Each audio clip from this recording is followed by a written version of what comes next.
Hey, this is Chuck, and you are listening to Fans with Bands, the podcast where we talk to the fans and the bands they dig about life, music, and whatever the hell else we want to talk about. Today on Fans with Bands, we are talking to the Bootstrap Boys. Check it out. Oh, how do you like that? All right. Hey, this is Chuck with Fans with Bands, and I am talking to Jake, Nicky, Jonny, and Jeff of the Bootstrap Boys. How you guys doing? Hey, doing great.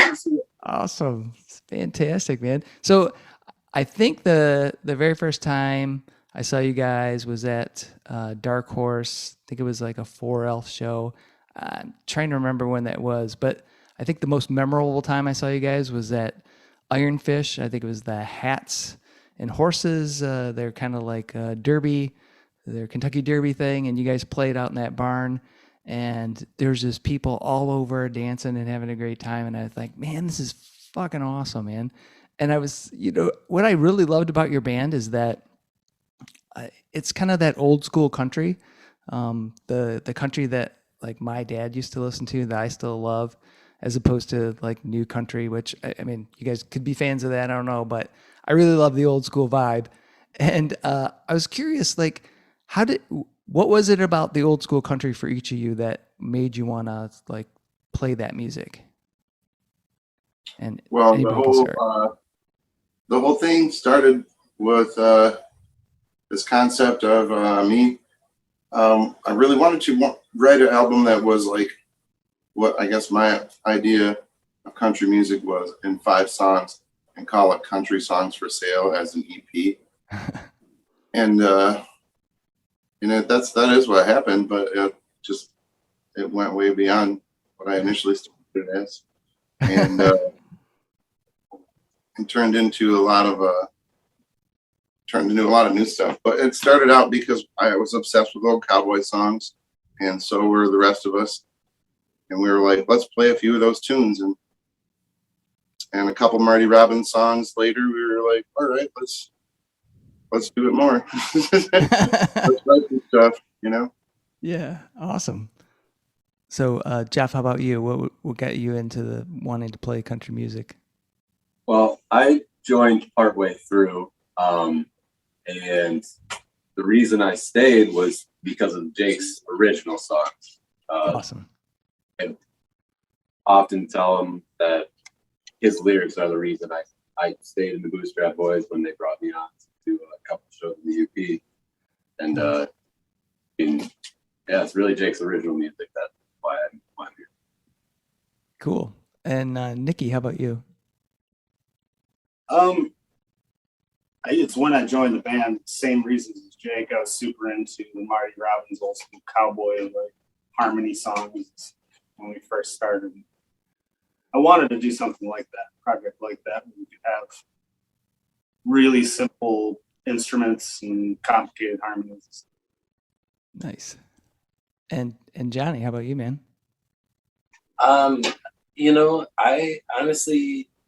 I left a band that I was with for 17 years to play with, no offense, Jeff, but to play with two of my favorite people ever, really.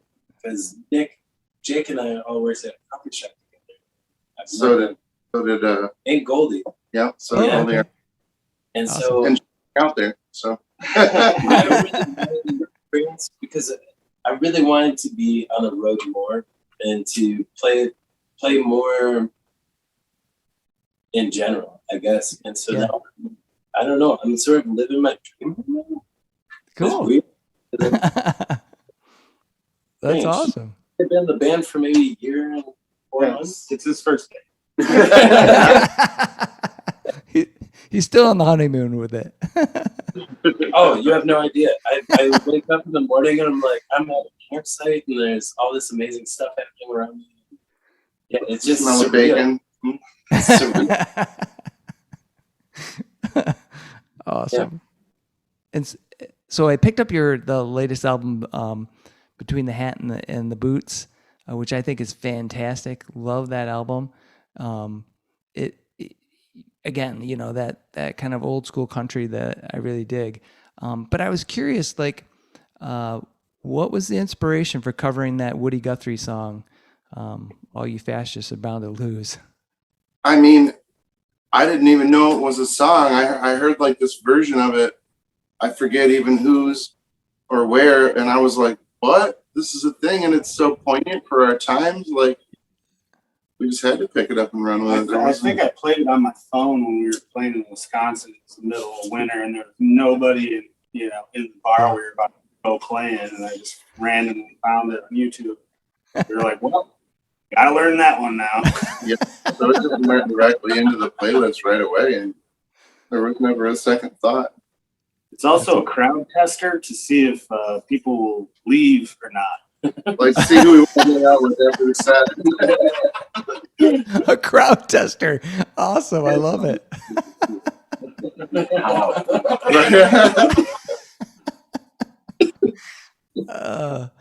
And there's also a song that, I sang in church, and I'm wondering, Jake, is that I'm going to guess that's a personal story about you being, as a young man singing in church.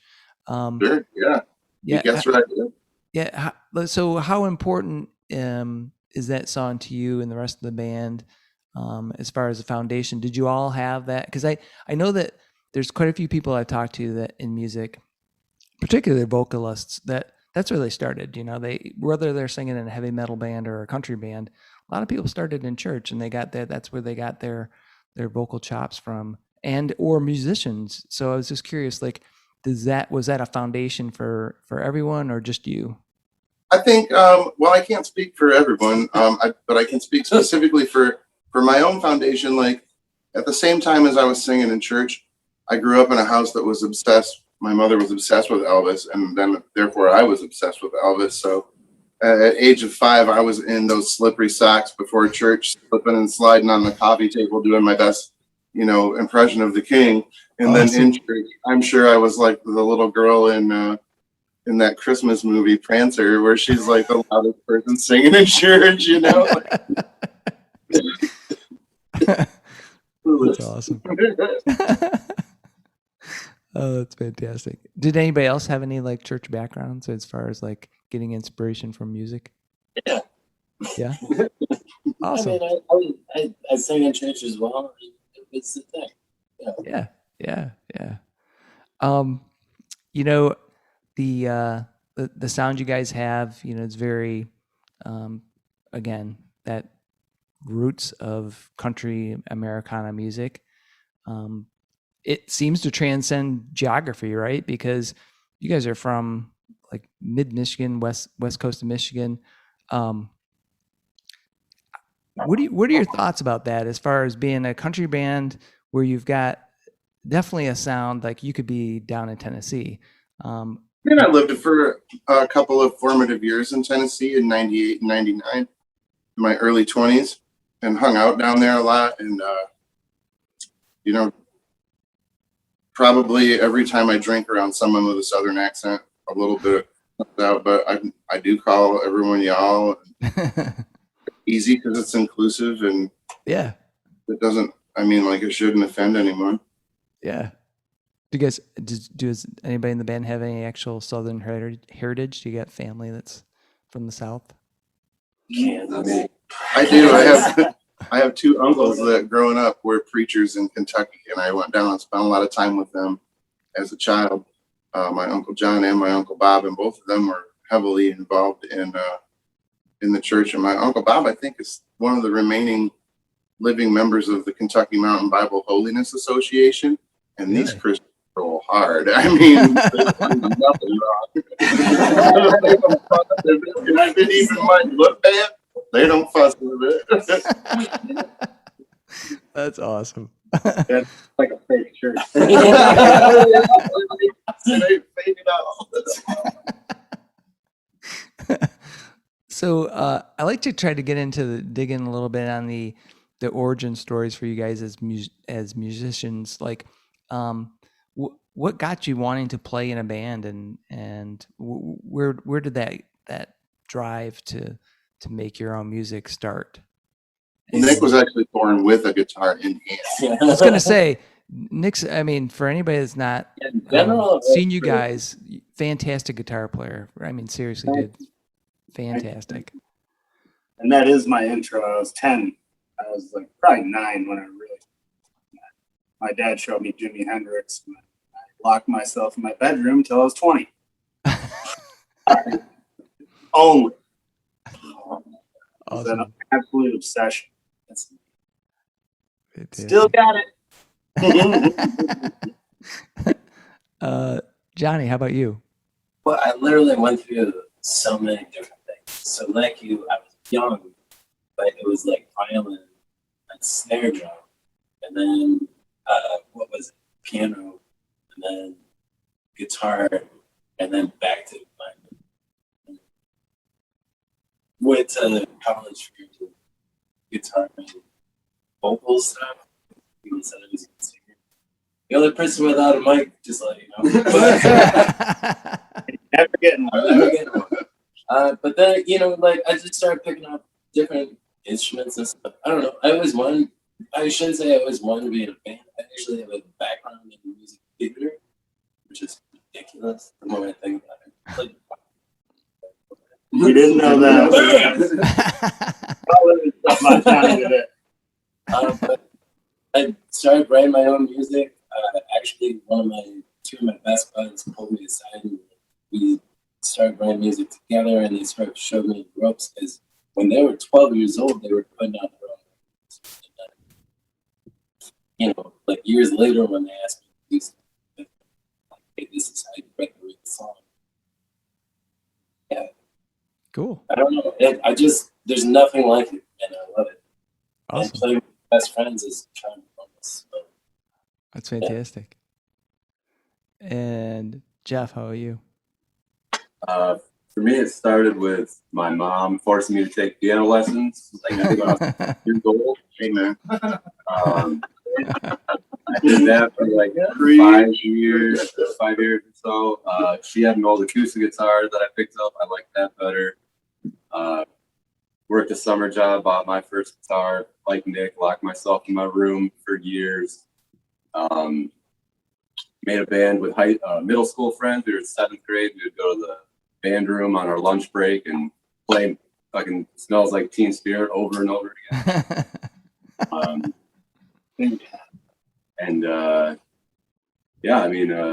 Then I made like my first real band, collaborating with new friends that I made when I was 17, and just been going ever since. Cool. And Jake? I started off playing pretty early too. My parents had some type of party going on. I don't remember what for, but my dad showed me how to play the 2 chords that were important to Kenny Rogers and the Gambler. And I started to play them over and over again. And then, by the time I was 13, I got my first guitar, and that was my own, because there was always guitars around the house, but I got my first electric guitar, which was Yeah. And then I just spent years, I don't even know what I was doing. It certainly wasn't advancing any skill other than just like noise and distorted sounds. But,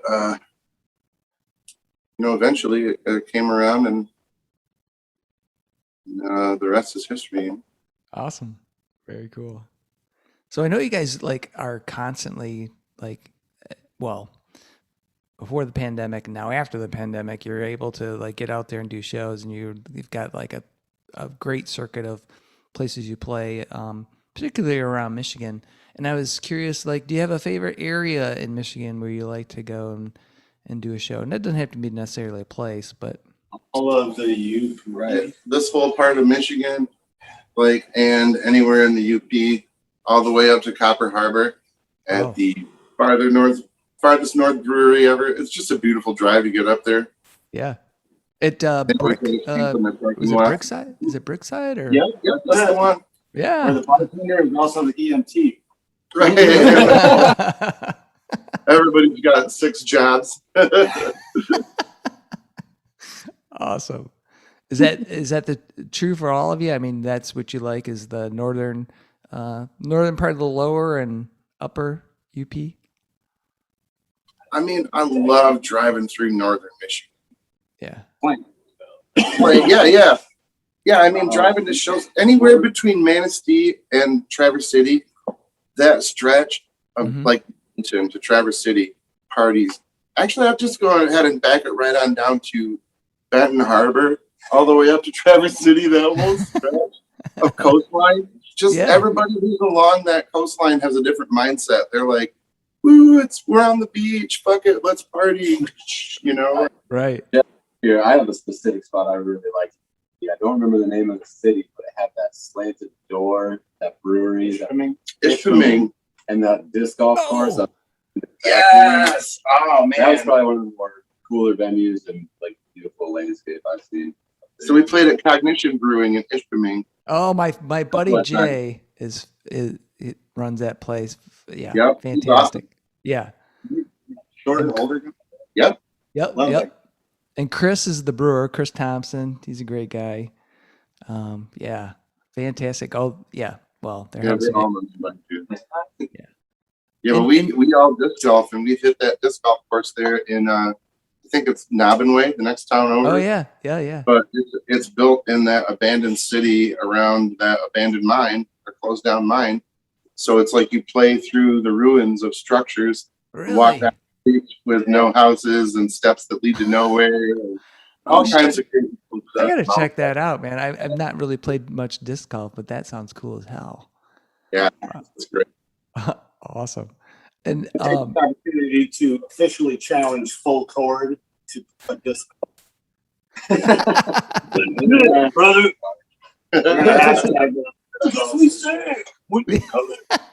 That's right. The gauntlet has been laid down right now. Disc golf challenge. But we and you guys do end up hitting a lot of breweries. We do. You're playing Shorts. Yeah. And are you all beer drinkers? Well, not everybody, but most of us. Yeah. And do you have if you had to pick a style that you thought the Bootstrap Boys represent, what would that be?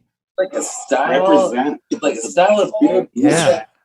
Yeah. You know, like is Bootstrap Boys a Pilsner? Is it a stout? Is it a porter? Oh, is no. A beer that represented us would be like probably a clean, crisp IPA around 7% for the dry fin. All right. 6.8. 6.8. What's this one? 7.2. 6.6. Yeah. For how long have you been there? 7 years? 8 years? Over that, yeah. 7 Oh, really? years. Nice. 9, 10 years. They tell me 9, but it's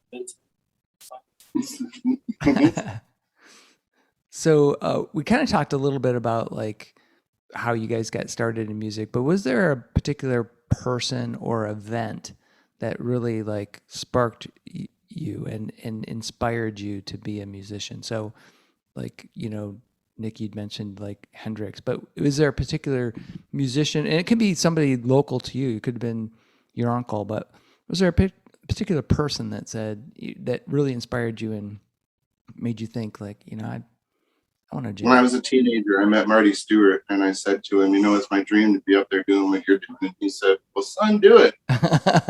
That's awesome. I said, "Well, son, do it." You know, because he's like 1'3", 6'3". But it's always stuck with me. Awesome. And Marty Stewart, man, he's a player. He is For sure. awesome. Hell yeah. Jonny, how about you, man? Was there somebody?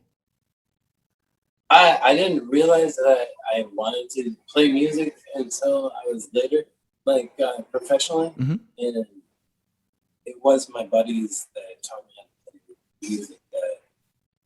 That was like a go-to. The launching pad. Cool. And Jeff, how about you? Well, actually, when I said earlier that my mother forced me to take piano lessons, I actually enjoy it. I don't like the patterns of it. I think the patterns of it really what brought me in. But when I saw my cousin Jared play guitar, I can still think about like what it felt like to first learn how to play guitar, like how it's new. It's like watching your favorite movie again for the first time. Yeah. And I actually ended up taking lessons from him later on. Awesome. But he was probably the one that really influenced me. do that. It's cool to have somebody in the family that can, show you the ropes and give you some info. That's awesome. And Nick. Yeah, my dad gave me my first guitar. Showed me how to play Secret Agent Man on 2 strings, and I, quickly surpassed him in his skill, as he always tells me to this day. He says, "When you played for about 2 weeks, you got better than me."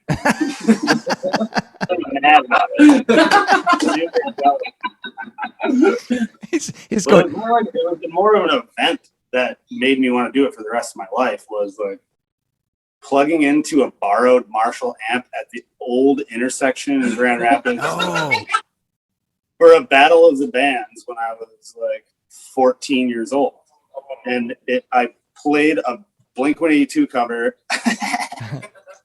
and it was over, man. It was like all over. From there on out, that's all I could think about. awesome. There is something cool about, and when you see somebody on stage, when you're at any age really, but when you're young and you're getting into the music, because I remember seeing, I'm blanking on his name, but just this wall of sound, coming off this guitar, and I'm thinking, son of a bitch, how do you do that? How can you be that guy that's fucking, Yeah. When you play shows and the singer tells you to turn down. What you do is you run a couple of stacks in stereo on opposite sides of the stage. and there you got it. So if you could go anywhere in the world on any stage, where would you guys like to go? The Ryman Auditorium, hands down. Nice. Red Rocks Nice. Jeff? Yeah, or I- SNL. I have no idea. that would be something I've never been. To be honest, the ones that always like get me the most are like the ones you don't expect, the little dive bars where the crowd's just super rowdy. It's like Those are great. 100 people in the bar. Yeah. I That's a would good 100% say it, like maybe someplace weird, like middle of the woods. Oh, cool. That sounds great, Get We have some cool shows in the middle of the woods. We played a venue up north called the Art Park. Oh, This yeah. place has 6 sculptures in a tiny little 5-acre area or whatever. How many acres it is, I'm not sure, but there's several sculptures in the woods too. Maybe more than what I said. And then there's a giant stage with all these like bleachers lined up in front of it for like natural seating. Yes. People can bring up. It's a super cool setting, and we loved that. It was a great gig. I keep on hearing about all these places that play it, and I'm like, when are we going to do that? Yeah. That place is it by Boyne? Yes, Yeah. right. Yep. Yeah, because I went to see Nina and the Buffalo Riders there, and All right. Oh, nice. yeah, it was Hell yeah. it was hot as hell. It was like fucking. Space though, right? Yeah. Bummer about But the space was so cool because, like you said, Gorgeous. you're in the middle of the woods, and they got that really cool amphitheater set up there, and it sounded great, and it was a lot of fun. But yeah, that's a cool place. we were the last people there, and we just plugged in and like turned on the porch light, pitched up chairs, and partied down all night and camped right there in the middle of the art until morning. Like we own the place. That's how it should be, really. Just get out there and play some music. So I also like to, as far as origins, because I really, I don't know, I'm intrigued by musicians and where they came from, the magic of the music. And so, what was your first album that you ever bought? And it could have been given to you as a gift, but First album? yeah, So embarrassing. first album or So- tape or CD or whatever it was. Yeah. Okay, doesn't matter. I'll go first. Weird Al Bad Hair Day. That's really It really was the first one I ever bought. So my own money. Awesome. Is this singles or? It could be whatever you forked out and said, I really want to jam this. So, Saved up your milk money. yeah. No, it's My cousin handed me down a cassette burned version of, like duplicate version of, who knows how many times duplicated, the Beastie Boys License to Ill when I was like 12. Awesome. Every word memorized in no time flat. I knew yours.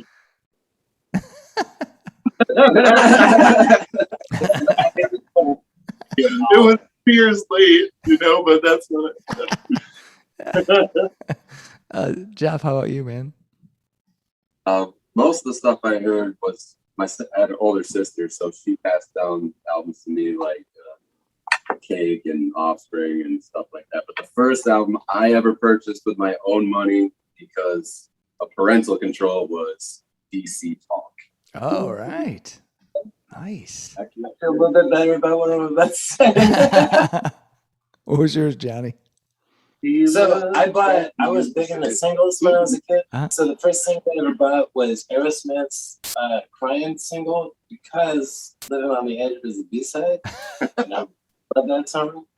But the first full-length album I ever bought was Bad by Michael Jackson. Oh, wow. Yeah. Nice. Yeah, that's a great album, actually. And, what was the one with Billie Jean? You got the other one. I got the... Jeans Yeah, Thriller. we had an argument. It was that Thriller. So Yeah. my sister got Thriller, I got Bad. It was an argument. I really wanted Thriller as well. But it was just like, you know what I mean? Siblings, really young. So while we're talking about firsts, how about the first concert you ever went to? So let's start with Johnny. Come on. It was I can't remember. Somebody just mentioned her name, but I can't remember now. Yeah, I can't remember her name. I'm not saying that because I'm embarrassed by it, but I am kind of embarrassed by it. Who's the Christian R&B? Oh, Yeah, well, it was Amy Grant. Yeah, it was Amy Grant. all right. There you go. If I had to rank my mind, God, I got to think it was the Blackwood Brothers at an auditorium in Big Rapids when I was like 10 or 12. Really? Wow, crazy. Quartet, the gospel quartet, the Blackwood Brothers. Nice. Nick, how about you? Mine was the Wallflowers at Grand Valley. Really? And got picked up by my belt loop and thrown and crowd surfed. I was 14. The coolest thing I've ever done. So it's good. Nice. I won tickets at the movie theater. Please tell an ice cream story. Oh.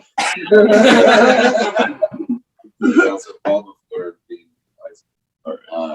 yeah, I was in 5th grade and I went to see again DC Talk at Atlanta.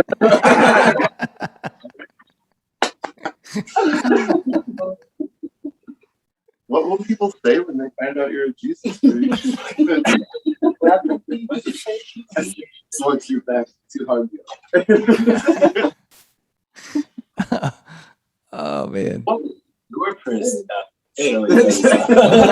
Oh, what do you want? Which one do you want? Now we're asking questions. All right. What do you want to know? What the first what? First show you ever saw. First show I ever saw was Question. Rush Moving Pictures. Whoa! Ni- All right. yeah, I think 1980, Wallflowers is still better. Yeah. 1981 at I think it was Joe Louis. I think it was then. Whoa, Must have been dude. amazing. With Max, what was that Canadian band? Shoot, they played Go for Soda. That was their might as well go for soda to Max something. Fuck, I can't think of it now, but yeah. That's all right. Yeah. So that was the first concert, and first album I bought with my own money was Goodbye Yellow Brick Road by Elton John. Oh, wow. Yeah, nice. Good one. Yeah. Bravo. I was Still think that was better. Nick, you're not alone because there's been a couple of people I've talked to that Weird Al was their first. It was their first concert and their first album. Yeah. And they were even thinking, I think it was the band Edison Hollow. The drummer was saying we should cover that song from Weird Al. And I'm like, oh shit, you should do it. Yeah. I don't know if they hold up. Oh my god, awesome. Then went crazy. Not insane. I never got that record.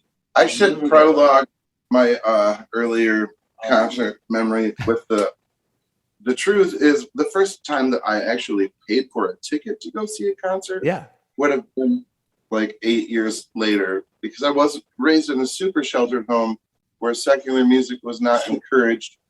The first time I actually went to a rock concert that I bought the ticket for was in 1994 when I had like just graduated high school, and it was Steve Miller. Oh, awesome. Fantastic. So sticking on the concert thing, because I always like this one too, is like, what's the best concert you ever seen? What was the one that where you're like, just Jesus Christ, this is a fucking awesome show? Not gonna lie, Future Islands at the Pyramid Scheme, I felt like he could have just been like, march outside, flip over cars, and everybody would have left to go march. That's not like the best show I've ever seen, but the best done show. You know what I mean? Yeah, yeah. What was the name of the band? Future Islands. Future Islands. Are they local? What's his name? He was also a rapper. No, they're like a bigger indie. Future Islands. All right. I'm always trying to pick up new music, so I have to check it out. Yeah, check out Future Islands for sure. Awesome. They got an album called Singles. Check that out. All right. Every single song, where like every single song is a single on a radio show. And so they wrote an album based on that. Oh, Yeah. cool. It's mostly, yeah. Just like Rush, that was a concept. There you go. Nick, how about you? What was the best concert you've seen so far? Like the most impactful, I'd say for me was Weezer, Get Up Kids, and Tenacious D in Kalamazoo. And I don't know, I was 16. I just got my driver's license. My girlfriend to a concert. It was the coolest night of my life. Awesome. Tenacious D was an hour late playing, and everybody was still so stoked when they played. Mosh pit at Weezer, like who does that? Jake, how about you? Well, I mentioned I met Marty Stewart. And Yeah. opener for his show was Chris Ledoux, and he fucking flat tore that shit down. I mean, I never saw him fucking perform like that. He just came out and was like, and just like there were no techniques, the guitars were out of control. He was cowboyed out to the nines. The whole show was just fucking balls to the fucking wall. I never saw anything like it. And it just like opened my mind to this new idea about what you could get away with and within the realms of country music. Awesome. Jeff, how about you? Can I do two? Yeah, fuck yeah. I was gonna bring up one more. All right. Okay. All right. I'll keep brief-ish. The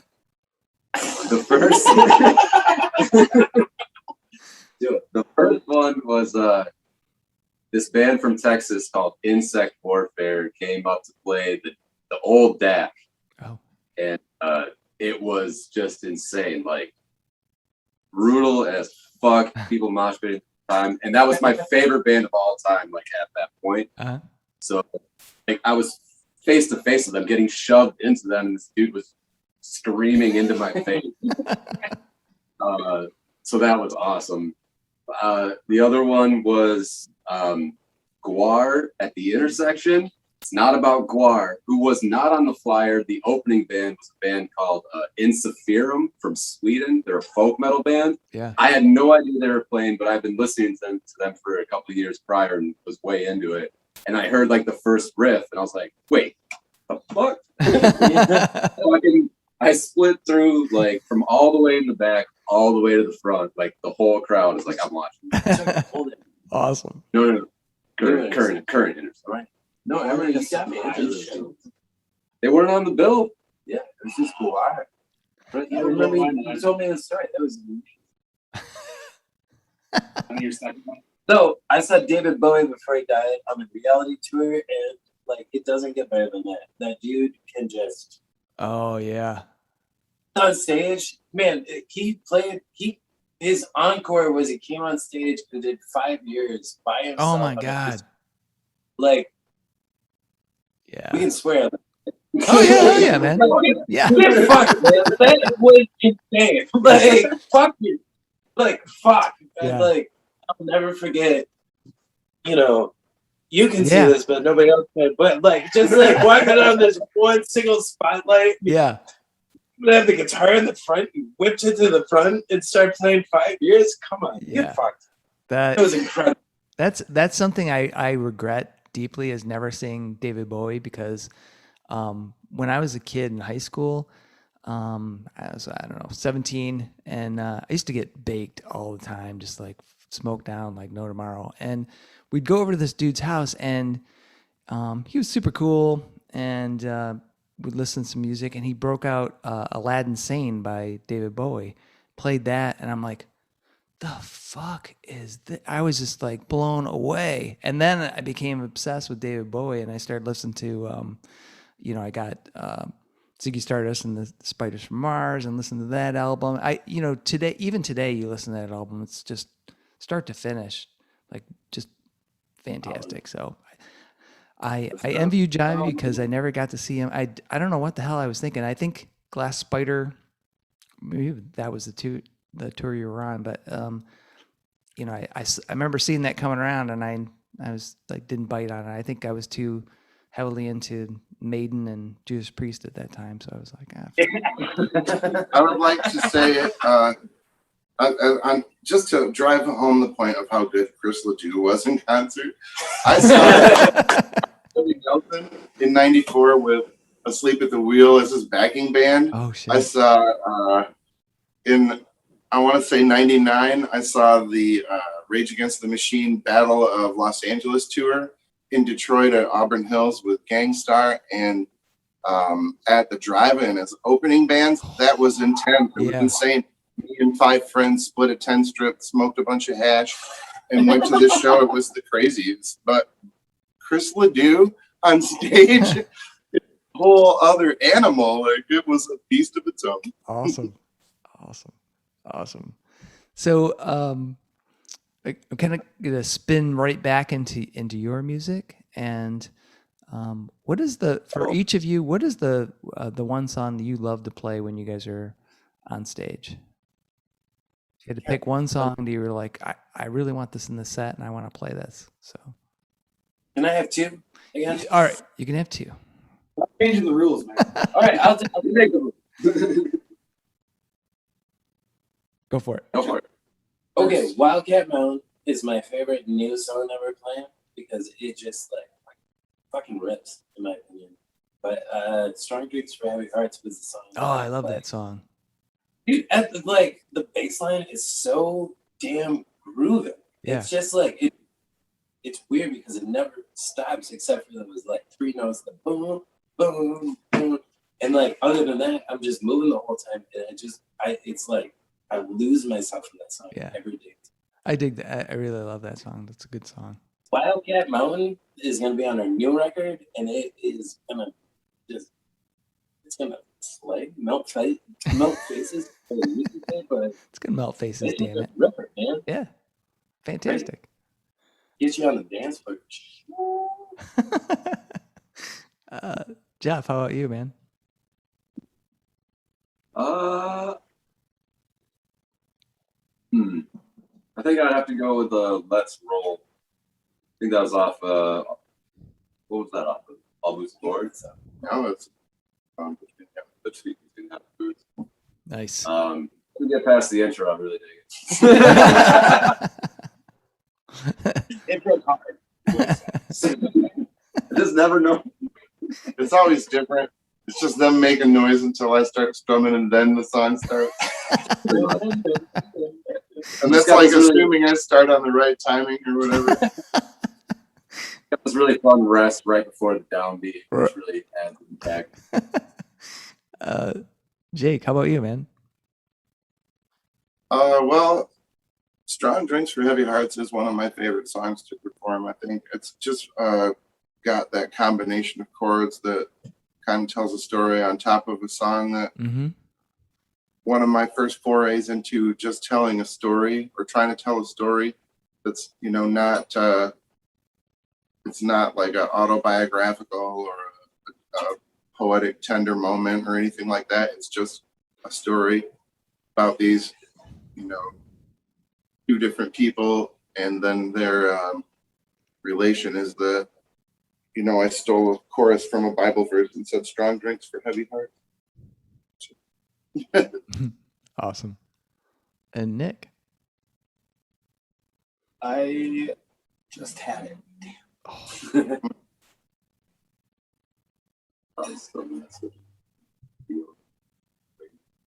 Oh, I was gonna say, some days I feel like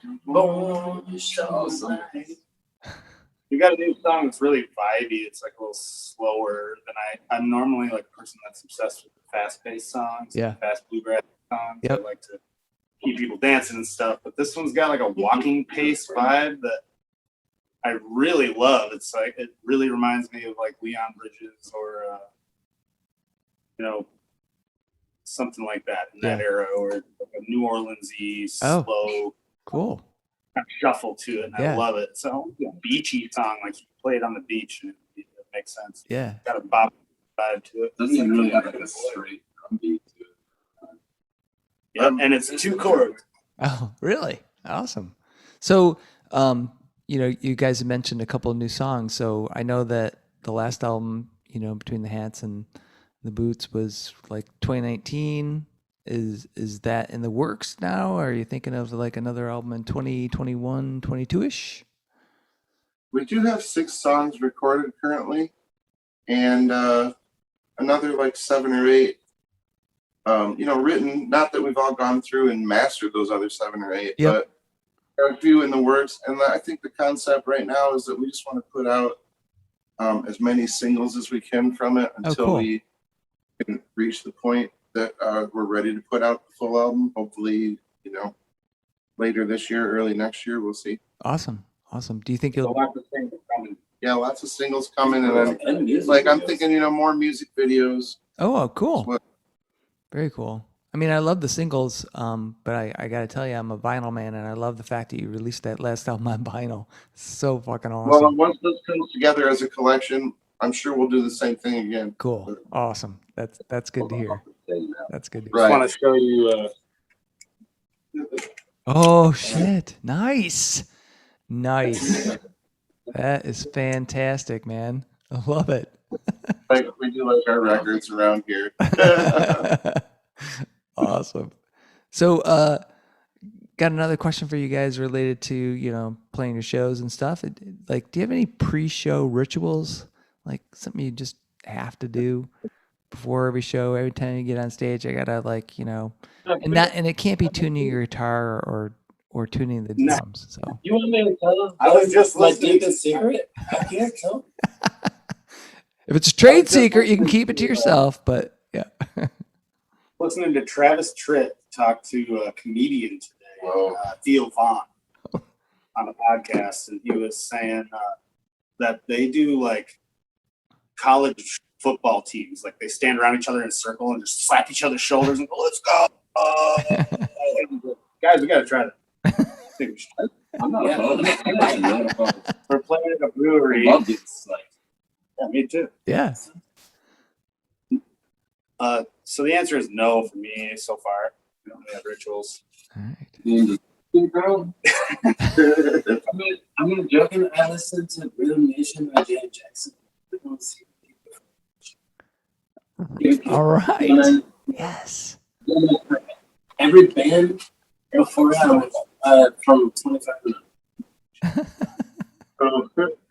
I do that now. oh, that's a bummer. Dude. I always carry like something sentimental along and like either look at it or set it out, or playing or before recording.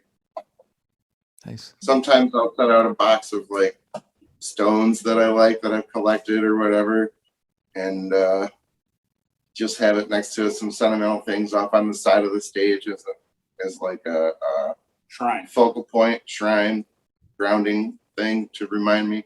keep me in the here and now. Yeah. Yeah, that's cool, man. Jeff, did you have anything? I really don't. I think before a show, instead of like some sort of ritual to focus me, I need to do the exact opposite and unfocus. Uh-huh. Otherwise, I'll think too much about it. Hey. Yeah. Oh yeah. So guys, I want to thank you so much for being on Fans with Bands. It's been awesome to actually. I mean, I don't think we've actually talked before. I've seen you guys, a couple times, but haven't actually talked. So it's great to actually meet you and get to talk to you. I've got just one last question. It's super controversial, so hopefully it won't split the band apart. But I'm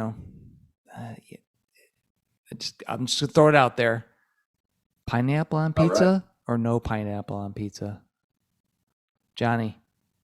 I'll be the first to say I love pineapple on pizza. Oh, all right. Jeff is totally into the pineapple. All right.